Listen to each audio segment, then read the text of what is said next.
Hey everybody, Doug Munro here, and going to do a little lesson today on a nice diminished run. It's a chromatic diminished run, and it's gonna, I hope, I'm going to show you a couple of things about the diminished arpeggio and how sort of like both diminished arpeggios can work. You can think of it as the dominant 7 altered. And you could think of it more as like a bluesy kind of thing where just the strength of the line overruns the harmonic considerations. Because in my studying of the diminished concepts, I found that a lot of times in blues, they use diminished runs, what we would consider as sort of like wrong, where they're not using sort of like the flat 9 concept.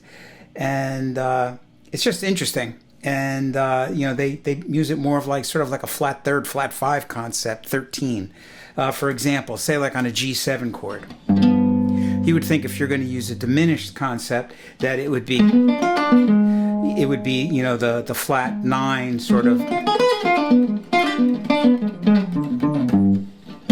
right? But a lot of times blues players will use the flat 3rd, flat 5, and 13.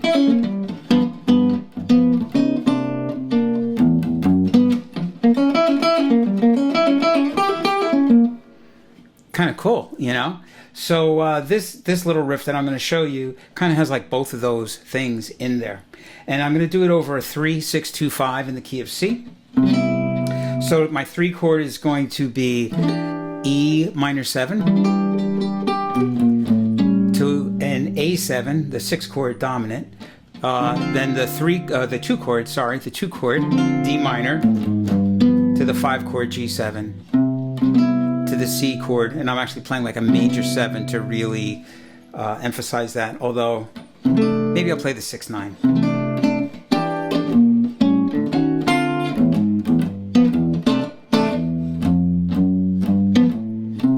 Something like that. And so I'm going to use my little looper here. I have a Boss RC20 XL, and I'm going to use it to loop this little thing here. So here we go. 2, 3, 4.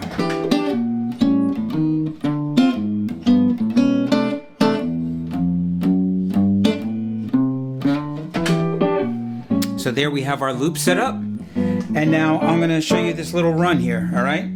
Starting on G.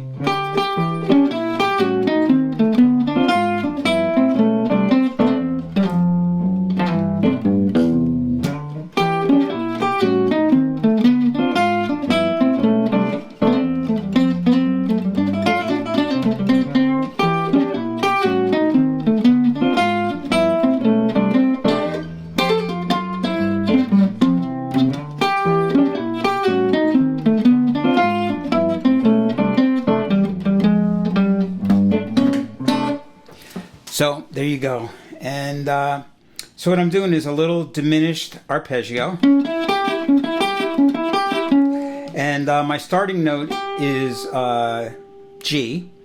And then I'm playing D flat or C sharp, E, and G. So on the 3 chord, which to me is a sub for the 1 chord, I'm just thinking of the, C7 flat 9. Then I just go down a half step, and this is where I get into this thing on the A7 that instead of doing the diminished sound on the A7, I'm doing what I call like the more bluesier diminished sound, which is the flat 3rd, the flat 5, and the 13. And then on the D minor, I'm back to that first sound where I'm starting on the 3rd of the minor chord, which again, the 2 to the 5 is giving me that traditional dominant 7 flat 9 sound on the 2 and the 5. So it's sort of like traditional sound, blues sound, traditional sound, and then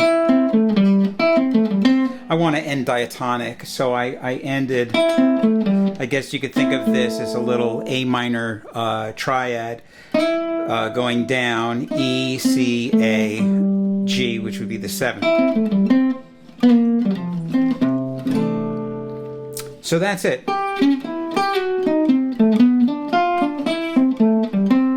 So 3 diminished triads in a row.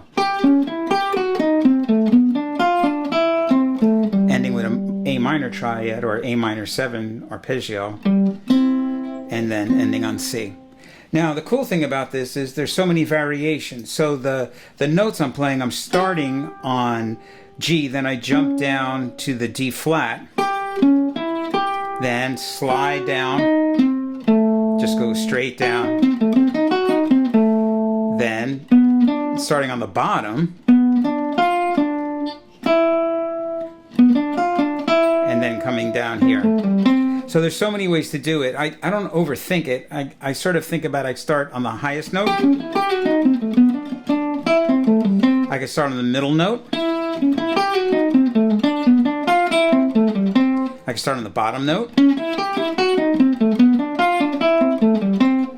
So out of that one little thing there, you can get a lot of variations. Okay, so now let me demonstrate all these, well, not all, three different types of doing this same riff, starting on the 3 different notes. Or, here we go. 2, 3, 4. That's on the top. I started with the top note. Now I'm going to start with the middle note.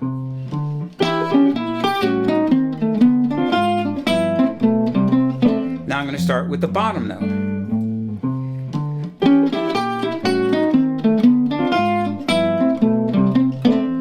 And that's it. And you can just mix them all up.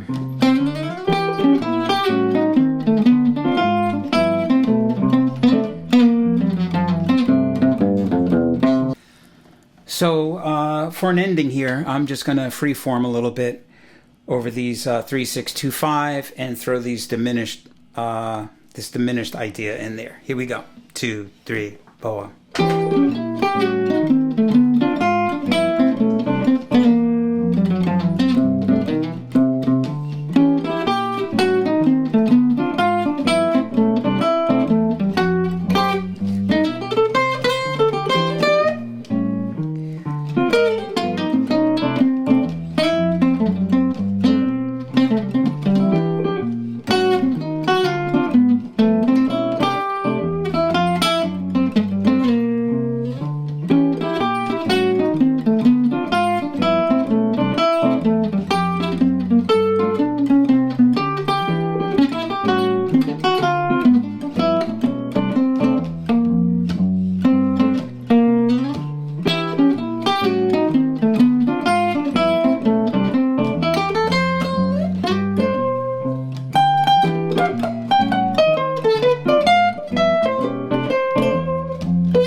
So there you go.